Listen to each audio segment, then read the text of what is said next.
Mhm. With Robert Laurent and William Zoller, direct carving and direct carving enters into the story of modern sculpture in the United States. Direct carving, in which the sculptors themselves carve stone or wood with mallet and chisel. Chisel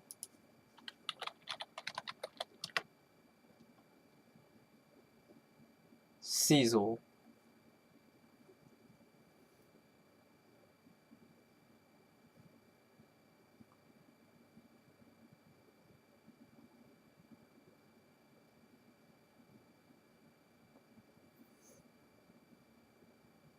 must be recognized as something more than just a technique.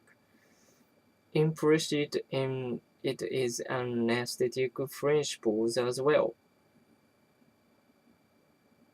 that the medium has certain qualities of beauty and expressiveness with which sculptors must bring their own aesthetic sensibilities into harmony. For example, sometimes the shape or veining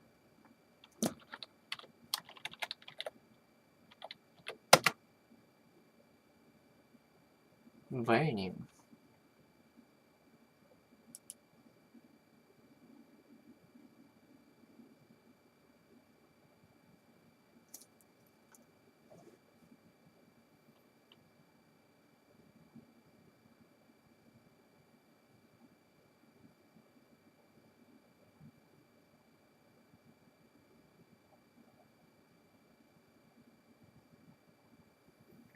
in a piece of stone or wood suggest.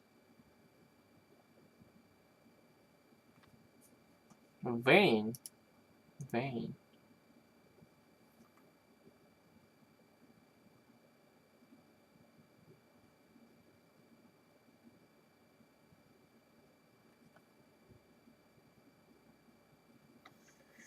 In a piece of stone or wood suggest, perhaps even dictates not only the ultimate form,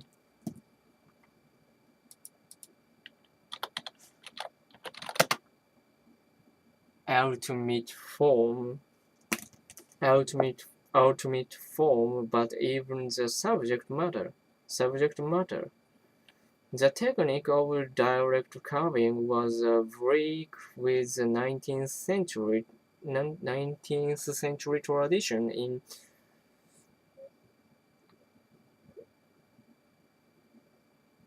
which the making of a clay model was considered the creative act, and the work was then turned over the studio. Studio. Studio.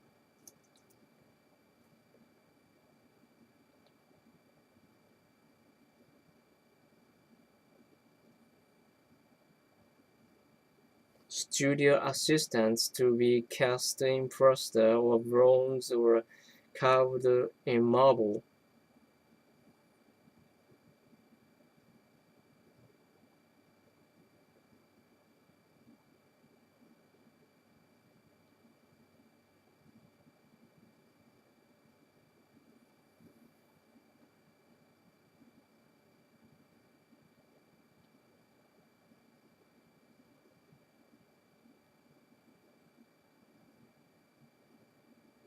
I cannot understand this phrase.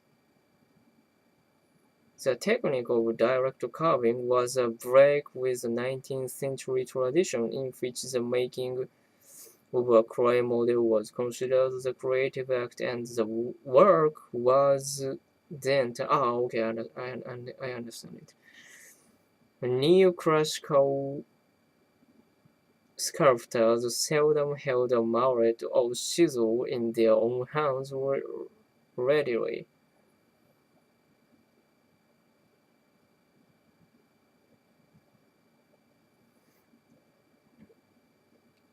conceding that the assistants they employed were far better than they were at carving the finished marble.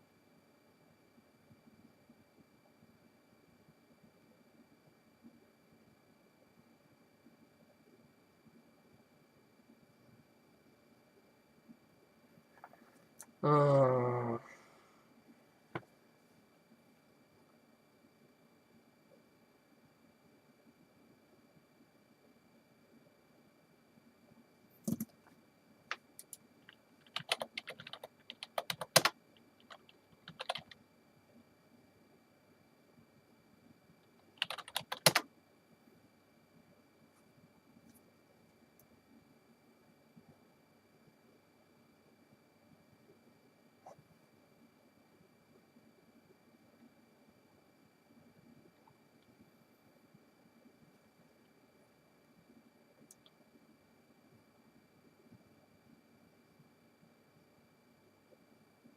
with the turn of the century, craft movements and the discovery of non-traditional sources of inspiration, such as wooden African figures and masks, there arose a new urge from hands-on, personal execution of art and an interaction with the medium.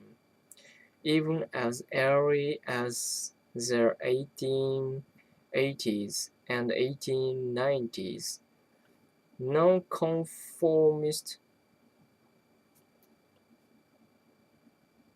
European artists were attempting direct carving. Conformist.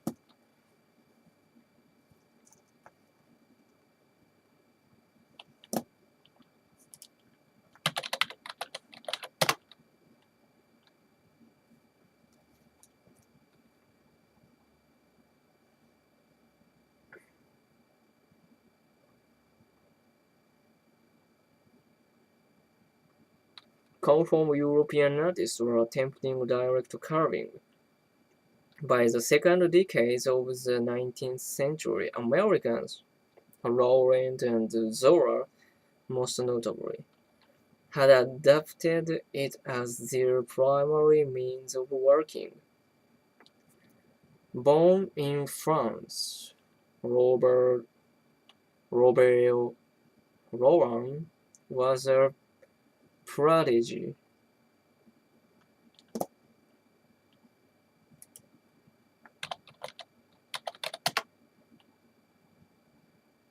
Prodigy. Prodigy. Prodigy.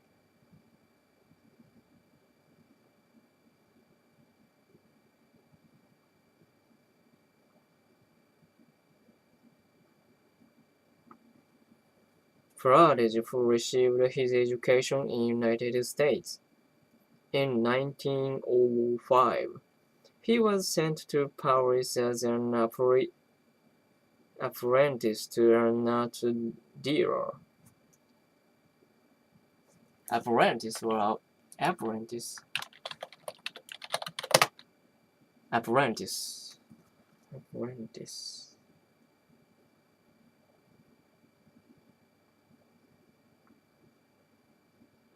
Apprentice to an art dealer. And in the years that followed, he witnessed the birth of Cubism, discovered primitive art, and learned the technique of wood carving from frame maker.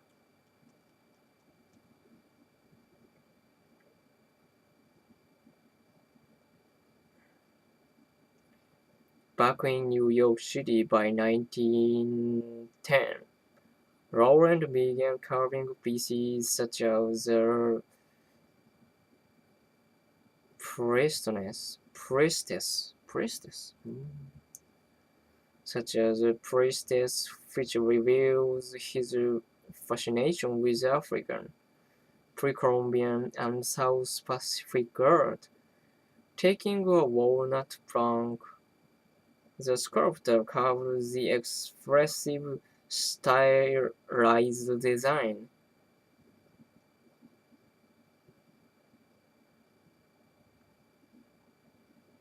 It is one of the earliest examples of direct carving in American sculpture. The plank's form dictated the rigidly frontal frontal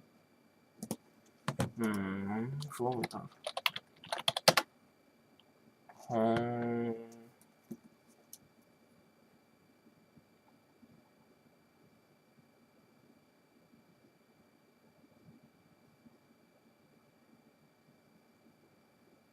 frontal view and the low relief. Even its irregular shape must have appealed to Laurent as a brick with a long-standing tradition that required a sculpture to work within a perfect rectangle or a square.